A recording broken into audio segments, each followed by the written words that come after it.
Welcome to the Audacity to Podcast, episode 132, How to Prevent Podfading and Podcasting Burnout.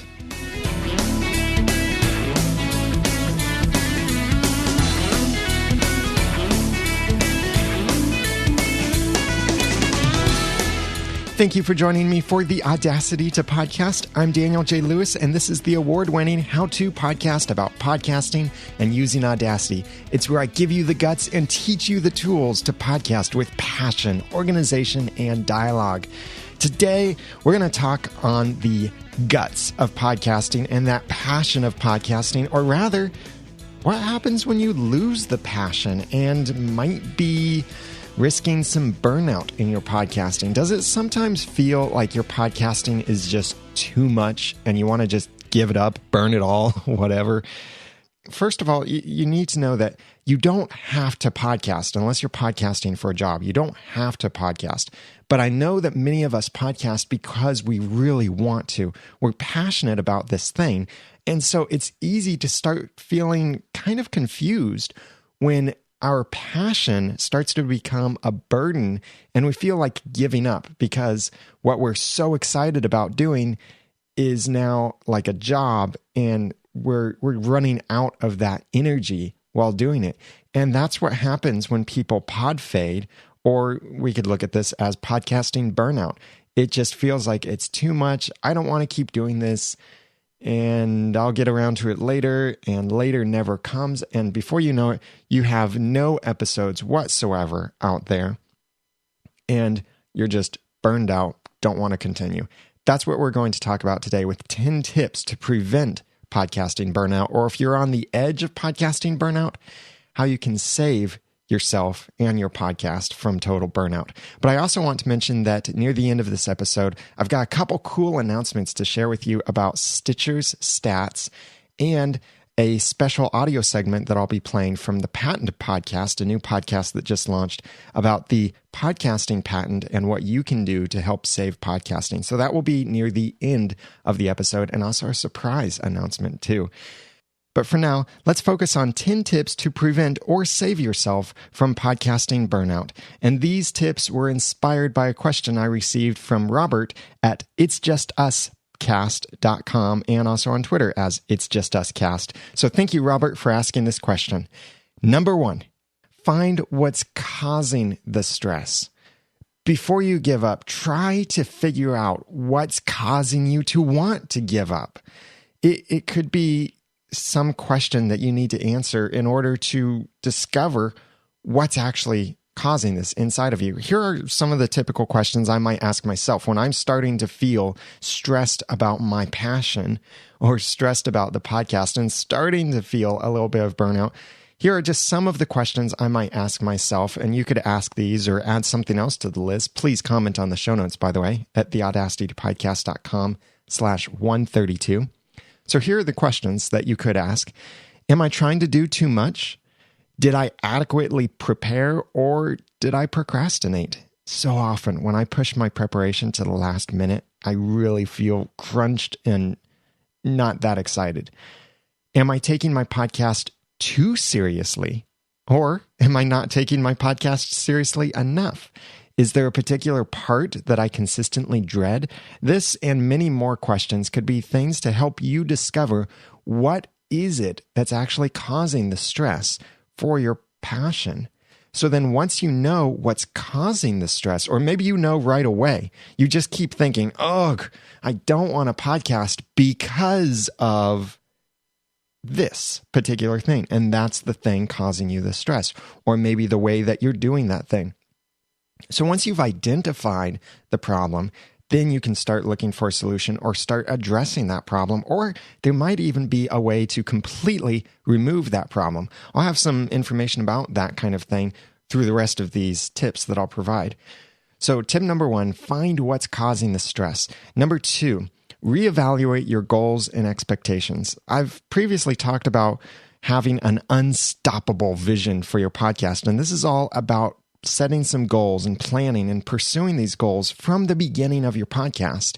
And you can go listen to that in episode 93 at theaudacitytopodcast.com/93. And there will be some ideas there on setting good goals for your podcast.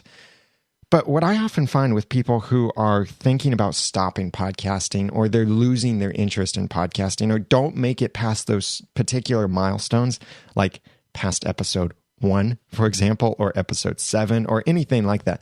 They're not making it far past those particular episodes. It seems they usually have certain expectations that aren't met. And I would say that there are 5 basic expectations that podcasters have about their podcast. And when they are holding on to these expectations, either knowingly or unknowingly, and the expectations aren't met, that can cause a podcaster to lose their interest in their passion, what they're podcasting about, really. And I've shared this recently with my email newsletter list, which you can sign up for at the website. But some of these expectations are maybe to make a lot of money, to get rich off your podcast. You want to quit your job, you want to podcast full time and make all of your money just podcasting. I'll tell you what, it's very hard to do. And most of the podcasters who are making lots of money from podcasting aren't making that lots of money from just their podcast. Their podcast is a part, but their podcast is a springboard to something else, making them money. It could be you have an expectation to get a massive audience and you want to have a podcast audience of thousands of people listening to you every single week, tens of thousands. You hear these podcasters throw around numbers like, oh, I got only 20,000 downloads with the last episode. It must not have been that popular. And you're thinking, 20,000? I haven't even had 20,000 downloads in my entire podcasting history. It's and I'll let you know, I have not reached that number, 20,000 downloads for a single episode of my own podcast. So I'm not up there either. But set your expectation on what your audience actually might be. If you expect 1,000 and you're only getting 100, then it's easy to start getting depressed about your podcast and wanting to give up because you'll feel like you're not reaching that expectation. Another expectation is maybe you expect to be famous from your podcast, that regardless of how many people are listening to you, you're going to get on Oprah, you're going to have book deals, you're going to be interviewed by other podcasters on terrestrial radio or television, or have your own movie or anything like that. Quite ambitious, and you can set goals for those things, certainly. But you might be expecting that and not realizing it, and that can be hurting your podcast. You could be expecting that podcasting is easier than it really is. You might have expected all it involves is just press record, press stop, and upload it to the internet. Now, there are some systems out there that can make it about that easy, almost, but still, there's a lot more to it than that. You have to prepare, you have to have good content, you have to be consistent, all of these different things. So you might have expected that podcasting would be easier. Or you might have expected that podcasting would take less time than it does. On average, I find that podcast preparation takes about 4 minutes of preparation and production for every 1 minute of audio that you hear. So that might be 3 minutes of preparation, 1 minute of, well, that might be 2 minutes of preparation, 1 minute of recording, and then 1 minute of editing. Or you could flip that any way you want. It might even be higher than that. It could be 10 to 1. It's really dependent on what kind of content you're producing, how well you are at presenting your content and information, and all of that. So these could be certain expectations that you're holding without even realizing it. So look for these and know that they need to be reasonable expectations on your podcast. Any person who's been married for more than a few years probably knows about the problems with podcasts, with the expectations in marriage, because even I've been married for 2.5 years, and I came into marriage knowing I would have certain expectations and I would have to deal with those expectations, and my wife would have expectations too. I knew that going into marriage. But I still didn't realize how much that would affect marriage on the other side of now that I'm married, and working through these expectations and figuring out what's reasonable, what's not reasonable, and how to deal with these. Same thing for your podcast. You have these expectations. It's best to figure out what they are, acknowledge them, deal with them, or maybe let them go. So number 2, reevaluate your goals and expectations. Number 3, don't try to beat your competition.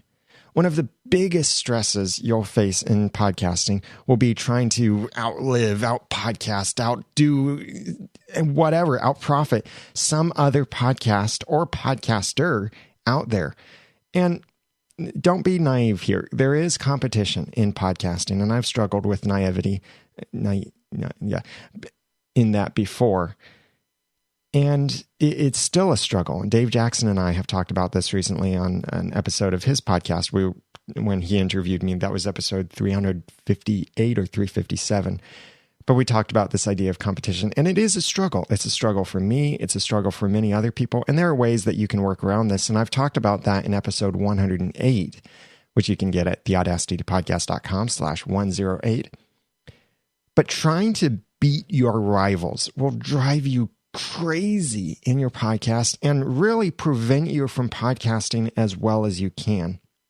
You'll never feel a complete victory or success because someone else will manage to do something that will upset you. They'll do something better. They'll do it more often. They'll do something you didn't think of. They'll be in a better position for something. They'll get mentioned by someone instead of you. Whatever it is, you know what kinds of things these are. And maybe you have a list of things that have happened to you. But trying to beat your rivals like that will just create a huge stress, and it can be very easy then to give up because of this. You might see, oh, so-and-so is getting all the great guests. I haven't gotten any good guests. I should just give up because they get the guests that I want and I can't at all. Or it could be that you're trying to, any of these things, trying to keep up with the Joneses, as they say. You might be trying to podcast as frequently as someone else, and you find it's too stressful to maintain that kind of schedule. Or you might be trying to be as in-depth as someone else, or have the same level of humor as someone else, or the same production quality as someone else, anything like that. Yes, you can learn from others, and you can even benefit from competition and it helping you and helping the others. Especially, it's great to try and build community from your quote, competition, unquote. Again, that's episode 108 to learn more about that. But I've been there before trying to beat the competition, and I've talked with several other people who have also been there trying to beat the competition, and it's tough. It's a game you will not win unless you happen to be the top number one podcaster of all time and everyone else stops podcasting. That's the way that you could win. But recognize that someone else will always be better at something, and handle your competitive spirit and attitude, and don't try to beat the others. That's number 3. Number 4, allow yourself to take some breaks. It's easiest to build a podcast when you're podcasting on a consistent schedule. And I really recommend weekly, at least weekly. And there are certain stats provided by Blueberry that show that actually those who podcast more than once per week grow much faster than those who podcast only weekly. And then when you start talking about bi-weekly or monthly or baby, which means whenever you get around to it, which is almost never, then you can see how hard it can be to build an audience. So it's great to provide regular episodes on a regular schedule, but it could also be hurting your content and your production value by forcing yourself to fit into a particular schedule. It's okay to take a break. You could switch, or you could announce to people, hey, I'm going to take a hiatus during the summer. I've got some other things to work on, or I'm traveling a lot, or I just need a break from this, and it'll help us refocus when we come back. Any of these approaches, and I talked about this in episode 107, which you can check out at, of course, theaudacitypodcast.com/107. But if you take a break, it gives you that time to focus, to step away from things. It's a little vacation for you, in a sense, to decide whether you still actually want to continue, or it gives you new energy for getting back into the podcast. Because it could be that during the break, you feel like, oh, I've got such great things to tell, such great content. I can't wait to get back into it. that can happen while you're on a break. But sometimes if you're just following that rigid schedule, you won't get that moment to be inspired and be so eager to get back into it because you're just chugging along. So number 4 was allow yourself to take breaks. Number 5, get inspired by others. Podcasting is often a lonely hobby because we'll be in our basements, we'll be in a closet, we'll be in the car, we'll be somewhere where usually there aren't other people around. Or if you have co-hosts, then you're probably talking to the same people every single time. It could be your co-hosts are losing interest and that's affecting you, or maybe you just feel a little bit alone with this.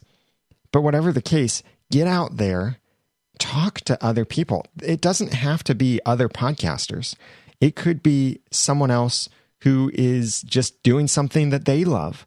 And you can be inspired by that and realizing, hey, I've got this thing that I love to do, and be inspired to take a new approach at it. It could be someone else who's a fan of the same thing you are, even if they don't listen to your podcast or know even what a podcast is. You could be talking with them about it and just get invigorated and reignite that passion inside of you to get back into your work. I'm really inspired whenever I talk with business owners, because I learn things about how they set goals, how they market, how they pursue things, how they develop content, all of this. And that really inspires me. I'm also really inspired whenever I get to work with one-on-one consulting clients to help them launch or improve their podcasts. By the way, theaudacitytopodcast.com/consulting. And just talking with them about helping them succeed also reinvigorates my own passion and desire to succeed. And I love talking podcasting with other podcasters, which is why I totally love being a part of Podcasters Roundtable and talking, just hearing what others are doing and other perspectives. And I like hanging out in chat rooms and forums and stuff and talking about podcasting. And I get inspired by that kind of stuff.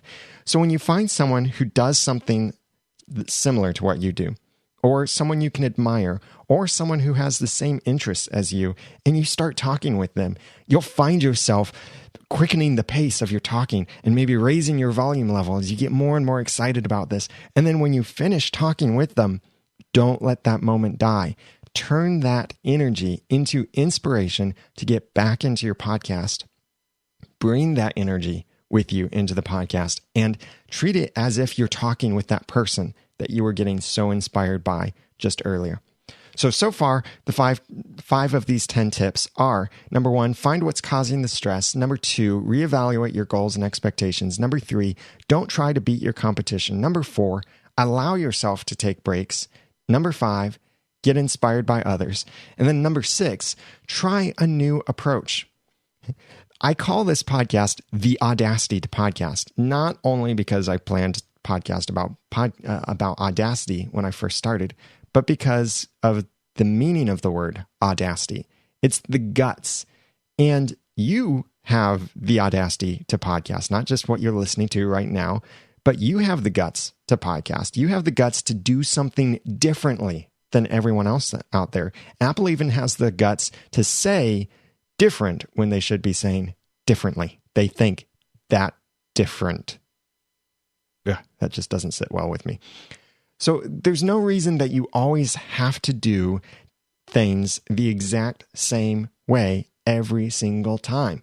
Try something new for your podcast. You could try adding a new segment, removing a segment, changing your theme song, changing your website. There are a bunch of things that you could try doing differently or change your approach. I shared several ideas back in episode 76. I won't give you the URL anymore because you know how these things work. So look at ways that you can take a new approach to your content. I often find myself with our Once Upon a Time podcast recognizing when we've stopped talking about theories and have started just talking about what we liked and didn't like in the episode, which I try and stay away from just opinionated conversation like that, like just what did we like, what did we not like, a review kind of style, and instead focus on the in-depth theories, what could be happening, the predictions, the explanations, the Easter eggs, the details, all of that stuff. And that's what our listeners love us for in our Once Upon a Time podcast, is that in-depth stuff that we try and get into. And sometimes, though, you might need a new approach, a new perspective on whatever you're doing. So try switching things around, try looking at things differently. Even if it's the same content that you've already talked about, you could look at it a different way again and have more content and a new inspiration to continue podcasting.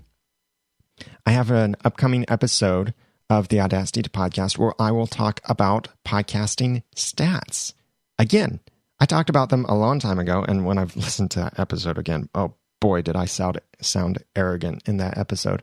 But I'm going to release a new episode soon about how to understand podcasting stats, especially since there's a very special announcement from Stitcher that I'll share later on in this episode.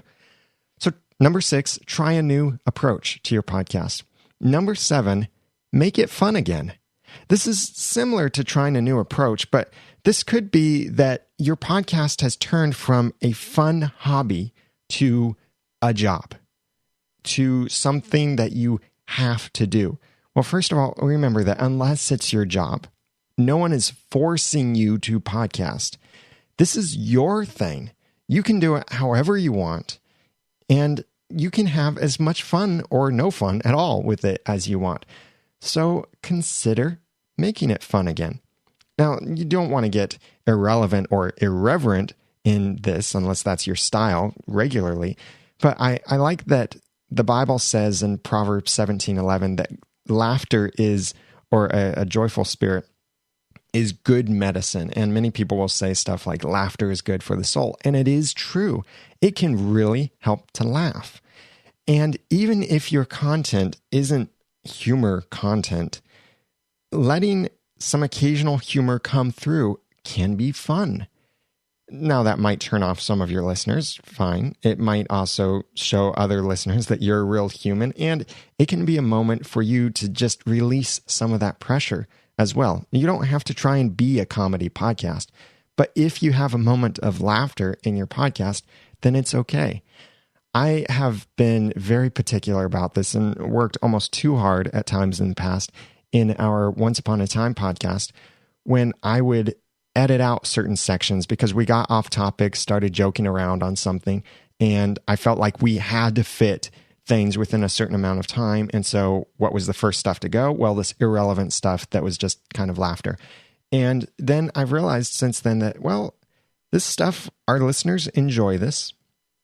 And as long as we keep it short and it's somewhat related and the flow of the rest of the podcast is good, then these little things are like breaths of fresh air. And I think I've only seen maybe one review where they said they thought we laughed too much. But most of the other reviews, and that person still gave a 4-star review, I think, but most of the other reviews I've seen have said things like, thank you for making me laugh, or thank you for not taking it too seriously, which if you listen to my Once Upon a Time podcast, you'll hear I take it very, very seriously, and I really get in depth on some of the details and really ultra focused on some things. But occasionally we laugh, and our listeners love that because it's that breath of fresh air, just like most dramas have moments of comedy because it's fun. We can all relate with that. So number 7, make it fun again for you to podcast. Number 8, simplify your workflow. I've often said that if you decide to podcast for free, it does have a cost associated with it, and that is time and knowledge. It could be that you are producing very high quality content, very high quality episodes, but the workflow that you're using has become this bloated monster that takes you so much time, or you have to learn so much in order to do it. Maybe you need to reevaluate the steps you're taking to produce your podcast and then consider what can you remove from that. Maybe you don't need step 3 out of your 9-step production flow. Maybe you can remove some things. Look for especially those steps that follow that 80-20 rule, the steps that take 80% of the time but only enhance 20% of the content. Try and cut that out. Cut out and focus on those things, rather, that help you make your podcast much better. Sometimes this might mean you have to throw some money at your podcast. Maybe upgrade some equipment, upgrade your software, upgrade your computer, anything like that. You can get software that's easier to use or hardware that does things for you that you would otherwise be doing in software that can slow things down. Many things like this. When your workflow is too complicated, then you have all of these steps to follow, and it takes you time to go through all of these things. Look for ways to simplify this. Change your workflow. Change how you do your editing. Maybe allow a few more glitches or ums in your editing. Maybe learn how to use a mute button on your recorder, or make marks inside of your recording, like in Audacity, or with the labels track, by the way, or on your recorder, like with the Zoom H4n. I can make a mark if I make a mess up inside of the podcast, and I know just to edit that one spot, not have to listen to the entire podcast all over again in order to edit it. But also consider other things that may be part of your process of podcasting that you could remove. For example, is live streaming really necessary for your podcast? This is something that I'm struggling with a little bit with the Audacity to podcast, because I'm discovering that my computer, my MacBook Pro that I use for podcasting, is getting old and it's getting bloated, starting to run a little bit slower here and there. And when I do the live stream, it's getting pretty noisy, and that noise is making it into the recording. So I find myself questioning, do I really need to keep live streaming the podcast and then ending up with a little bit lower quality audio? Is it really worth that? Or could I maybe get by with just doing audio only, which I'm doing today, it so happens. But maybe do your show notes have to be as thorough as you're making them, like a book almost for your show notes, or a complete transcription of your episode? Or if you're producing videos, do your videos really have to have all of those fancy effects and transitions or on-screen graphics? Do you have to run several processes to enhance your audio or video when maybe just one will do the job 99%? Or is there maybe a tool that you could switch to using that will make your job easier or faster? These kinds of things can simplify your workflow, but be forewarned, they could cost money. But they might be worth it if it can help you save your podcast, save your sanity, and simplify things a whole lot more. All of the equipment and expensive tools that I've switched to using help me podcast more easily. Some of them, yes, improve the quality, like a nicer microphone improves the quality. But using a Zoom H4n digital recorder instead of recording into my computer, that's more of a convenience thing. It makes it easier for me. Using a hardware compressor limiter gate is a convenience thing. It makes it easier for me. It makes my audio sound better in the recording, so I don't have to do as much editing afterward. Using Adobe Audition, like I talked about several episodes ago when I was switching from Audacity to Audition, I discovered that Audition has some tools in it that allow me to podcast more quickly and release episodes more quickly, and are some time-saving tools and such, make it easier and faster for me to do certain things. So look at ways to follow tip number 8, simplify your workflow. Tip number 9, delegate some tasks. I know your podcast is your baby, but sometimes you have to let someone else rock the baby to sleep so that you can stay sane in your life. Sure, you could consider hiring a virtual assistant, but also think about reaching out to your community for some volunteers to help you with some of the tasks. It's very possible that the particular task that you dread doing in your podcast could be something that someone else absolutely loves doing, and they would be so eager, willing, capable, and everything to help you by doing that part of your podcast. And they would be honored just to be a part of it. And you might not have to pay them. It's totally up to you how you work that out with them. Sure, this will take some work to help them do it up to your standards and some patience, especially patience, but it can be really, really helpful for you. I discovered this especially, or experienced this a lot with our Once Upon a Time podcast. The show notes for it were really becoming a huge burden. Even just little aspects like naming our images. that was becoming a huge burden on me to name the images. It could take half an hour for me to name our screenshots from an episode of the Once Upon a Time TV show. So I reached out to our community and said that these are the things that we need help with. These are different tasks and require these certain skills and such, anyone interested in helping. And these burdens were sometimes even on my co-hosts, and it would just overload us, and it would make us dread certain days of the week. And getting out the podcast was so hard. I would be up so late at night if I tried to do these things that night, or I'd have to put out the podcast episode, try to do these things later, and they often wouldn't be fixed later, and all of this. So that's when I started delegating some of these things to some volunteers. So now we have volunteers who will write show notes to us while they listen to the podcast, while we're recording it live. So by the time we press stop on our recorder, they have the show notes already written for us with screenshots inserted into a draft post inside of WordPress, waiting for us to attach the podcast episode to it. Huge, huge relief. And they absolutely love working with us like that because it gives them practice. They love being a part of the content as well. And so much there that brings the community together. 2 podcast episodes that I highly recommend that you listen to more about delegation are from Michael Hyatt's podcast, This Is Your Life. He has 2 episodes, The Fine Art of Delegation and How to Delegate Even If You Don't Have Staff.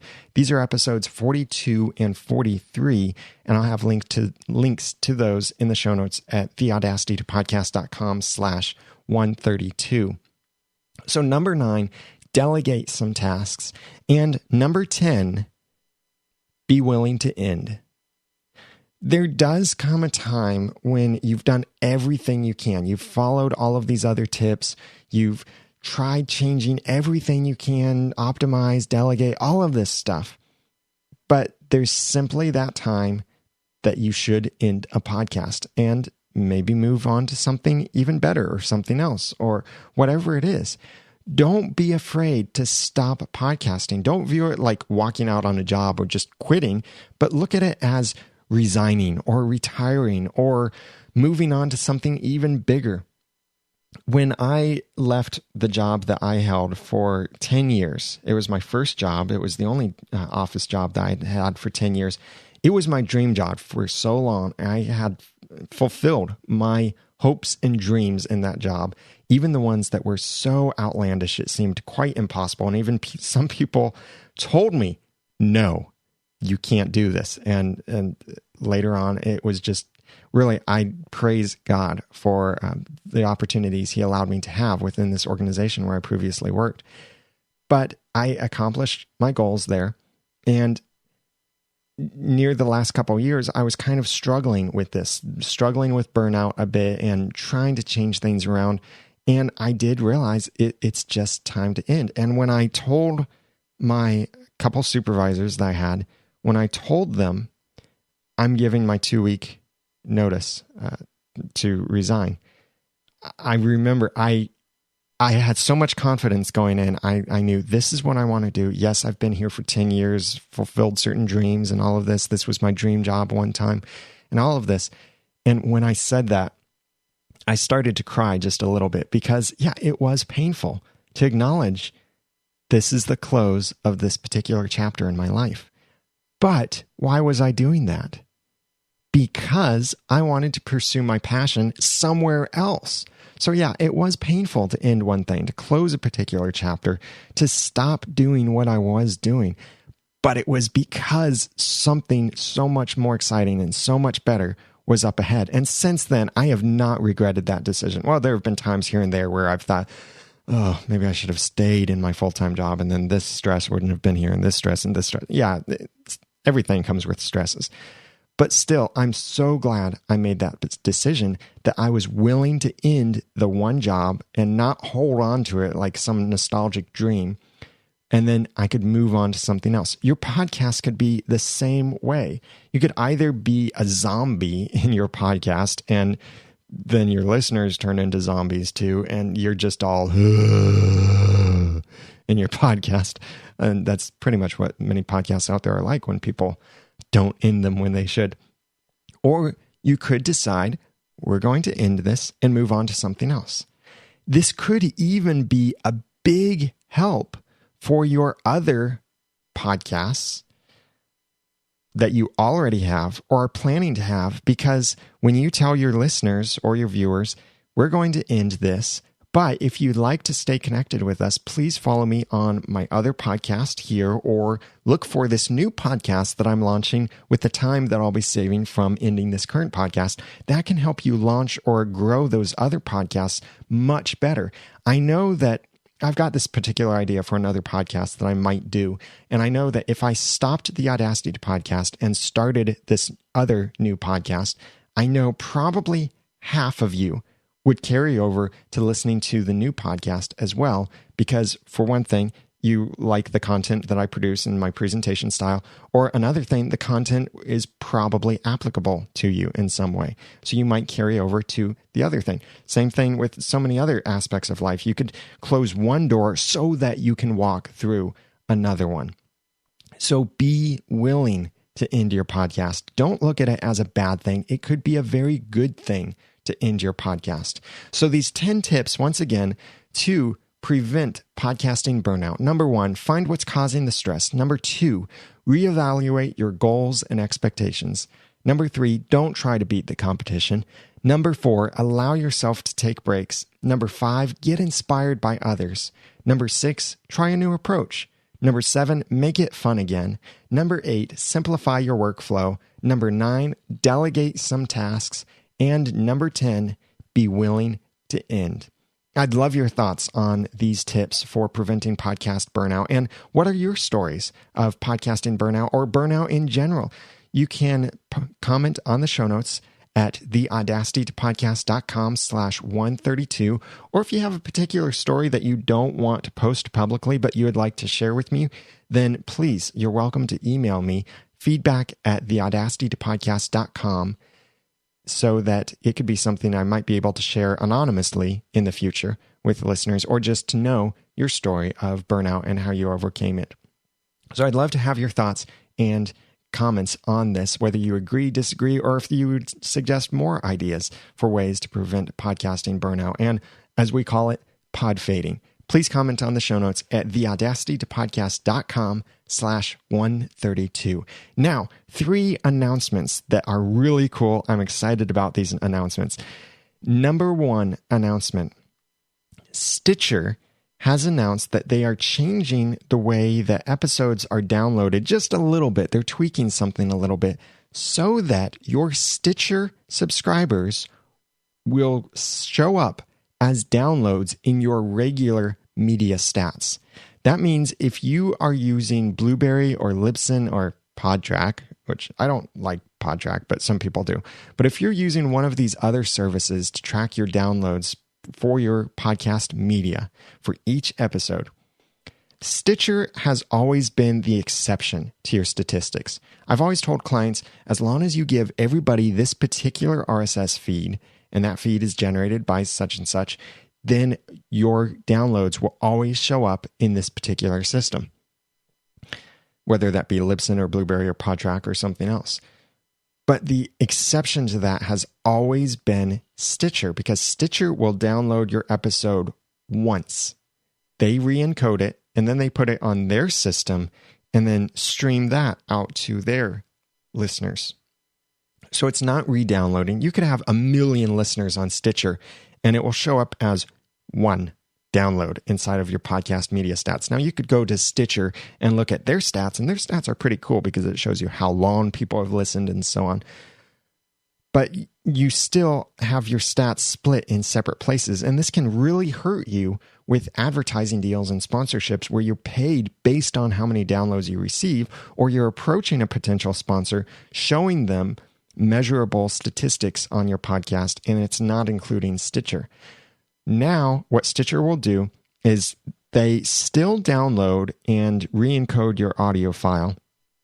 But what they do is every time someone plays an episode from your podcast, Stitcher will look at where that media file came from in your RSS feed. And it does this thing we call in the computer world, it pings it. It just sends out a little request. It only grabs 1 kilobyte of data.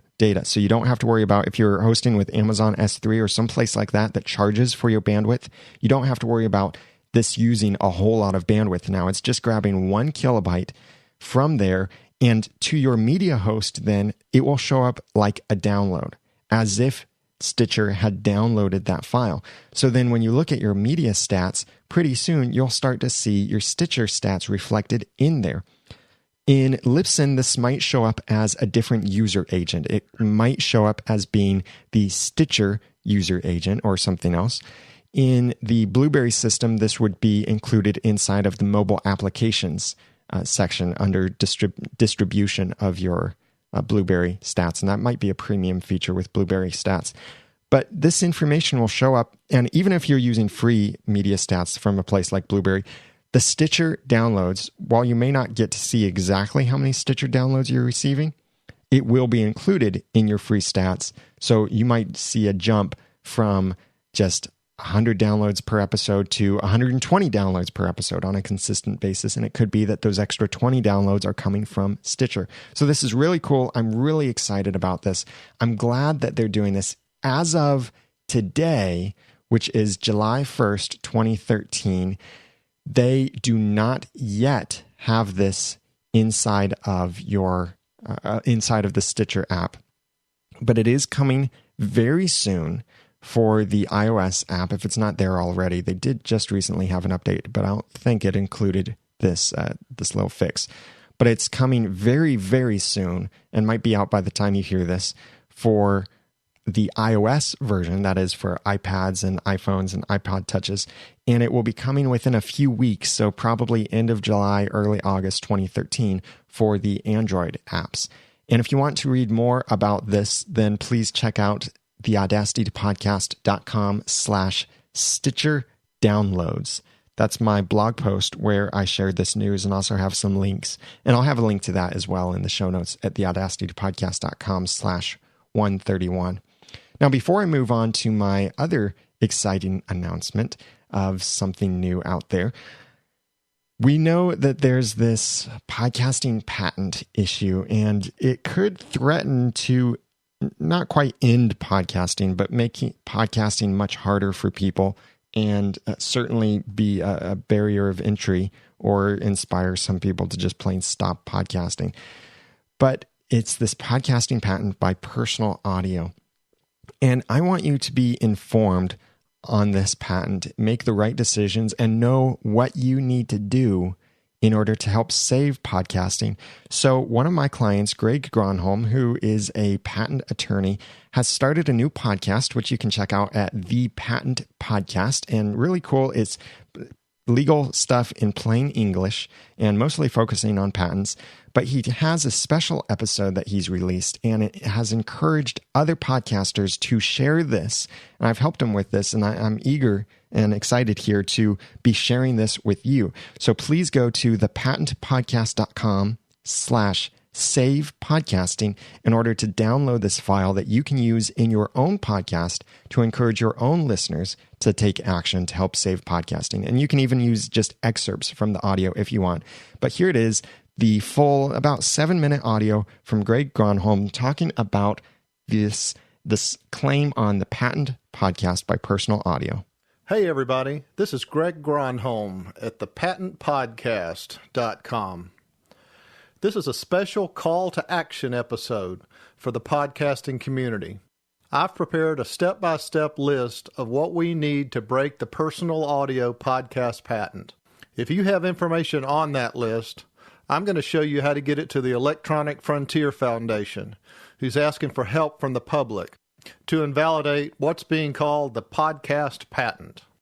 I'm a podcaster that's been practicing patent law for over 28 years, but this isn't about me. This is just about getting the word out to as many people as possible about what we need to invalidate this patent, now that podcasters are getting sued over it. Let me first make it clear, I'm not with the EFF. I'm simply a podcaster that makes a living as a patent attorney. All opinions here are mine only. First, let me give you a quick summary of patent law. Just because a patent is granted doesn't mean it can't be invalidated. One way to invalidate a patent is by showing that there's information out there that should have been reviewed by the Patent Office, but wasn't. When patents are applied for, the U.S. Patent Office is supposed to review the state of the art, as it was at the time the application was filed, to make sure any patents they grant only cover new technology. Part of that process is a review of older patents, publications, etc. All this is generally called prior art. At the same time, it's really not possible for the Patent Office to know everything that's out there. So there is a process that allows a patent to be challenged if prior art's discovered later that would have prevented it from being issued in the first place. This is where we in the podcast community can work together. I'm going to describe here the concept that Personal Audio says it has patented. If we can turn up information that shows their concept wasn't new when they applied for their patent, we can invalidate it. Personal Audio filed their patent application in 1996. So I'm going to suggest you generally keep that year in mind, 1996, when we're trying to come up with new prior art. At the same time, though, if you've got anything close, I suggest you go ahead and forward it and let the lawyer sort it out. Here are 4 features that Personal Audio says that it put together for the first time around 1996. So listen closely. Number 1, an internet client-server relationship. Number 2, a series of media files which have an episodic nature in that they come one after the other in time, with each of those files having its own URL. Number 3, an updatable list of the media, with this updatable list being updated as each new episode comes along. And the list has to have its own URL. And number 4, internet access by the client to download the list, read about the episodes in the list, and then pick from the list to get the media. All 4 of those elements need to be together in whatever prior art we're trying to find to invalidate this patent. I have to assume that how this is being applied to podcasting is that the RSS data file is the updatable list, and subscribers to that list, people that listen to podcasts, can read about, pick, and download podcasts from that list.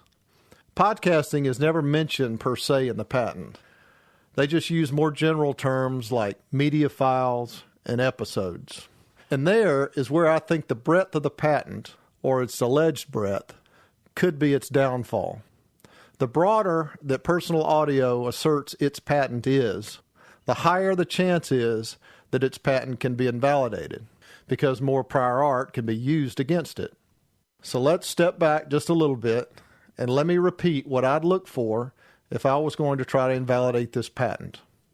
Remember again, Personal Audio filed their patent application on October 2, 1996. So we need to find information before that date. Here's the 4 elements, one last time. Element 1, an internet client-server relationship. Element 2, a series of media files which have an episodic nature in that they come one after each other in time, with each of those media files having its own URL. Element 3, an updatable list of this media that's updated as each new episode comes along. And that list has to have its own URL. And the last element, element 4, is internet access by the client to download the list, read about the episodes in the list, and then pick from the list to get the media. If you go to my site, thepatentpodcast.com, it has all the links that you need to forward information to the EFF. Or you can just Google EFF Podcast Patent, and you'll eventually get to the page where they ask for prior art from the public. All you have to do is just leave a comment on that page. They've got it so you can leave comments and leave whatever information you have about prior art in your comment. Some of the best information to use comes from printed publications like magazines or trade publications, patents, books, things with a clear publication date. But don't limit yourself too much. Just use your best judgment. If you think you have a good, strong lead, go ahead and forward it to the EFF. Maybe somebody else can pick up on it. Even if you don't have the information, pass this podcast episode along to somebody who might. If you're a podcaster, you're also more than welcome to include this podcast as a segment in your podcast. Thanks for taking the time to listen. Once again, this is Greg Gronholm at thepatentpodcast.com. Happy hunting! Well, I really appreciate Greg Gronholm putting that together for me and other podcasters to use. So you can check that out and get more information, the links that he mentioned and such at thepatentpodcast.com/savepodcasting, or I will have that link in the show notes at theaudacitypodcast.com/131. And then the last announcement that I wanted to share with you is that Libsyn has started a new podcast. It's the official podcast from Libsyn, hosted by Elsie Escobar, and this will be a cool podcast. They are going to be another podcast about podcasting, but this is coming from Libsyn, who has a lot of experience with helping podcasters with podcasting, and they will be providing short tips and tricks about marketing your podcast, growing your audience, making money, and much more. I really recommend it. They have episode 0 out as of right now, but I do recommend that you subscribe to this podcast. Check it out. The direct link to it is theaudacitypodcast.com/Libsyn podcast will take you to the podcast in iTunes, or you'll be able to also find that over at libsyn.com. Congratulations, Libsyn, for launching your official podcast. And by the way, if anyone needs media hosting, I do highly recommend Libsyn. They have a great price, great service, great features, great stats, all of this stuff. And you can get a month for free by using my promo code NOODLE, that's NOODLE, at the checkout when you sign up for Libsyn over at LIBSYN. So check out their new podcast in iTunes or your favorite podcast directory, wherever podcasts are sold. And the way to spell Libsyn is LIBSYN. So thank you so much for listening to this episode. I'd love to hear your thoughts on podcasting burnout and how to prevent it. Please comment on the show notes over at theaudacitypodcast.com/131 and send me your feedback and questions for future episodes of the Audacity Podcast. Please email feedback at theaudacitytopodcast.com, or you can call and leave a voicemail at 903-231-2221, or go to the website on your computer or iOS device and click on the send a voice message link to record a message right from the website over at theaudacitytopodcast.com. Big thanks to Miss Inspiration and Jim McKee for leaving reviews for me in iTunes. If you'd like to write a review, I'd love it. Really appreciate it. It helps other people find the podcast and encourages me. You can go to theaudacitypodcast.com/iTunes or /iTunes video to get my special video edition of the Audacity to Podcast, which is also available at theaudacitytopodcast.com/YouTube. If you need help podcasting, I'm available for one-on-one consulting, and I'd love to help you launch or improve your podcast. Please go to theaudacitytopodcast.com/consulting. Follow me on Twitter at @TheRamenNoodle. And now that I've given you some of the guts and taught you some of the tools, it's time for you to go podcast with passion, organization, and dialogue. I'm Daniel J. Lewis. Thank you so much for listening.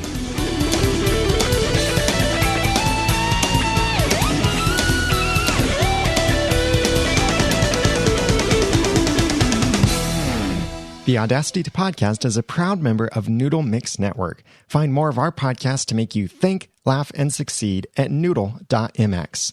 Like you can get our clean comedy podcast, our podcast about Christian movie reviews with critical thinking, our podcast about the TV show Once Upon a Time, and more. Check it out at noodle.mx. The Audacity to Podcast is also a proud member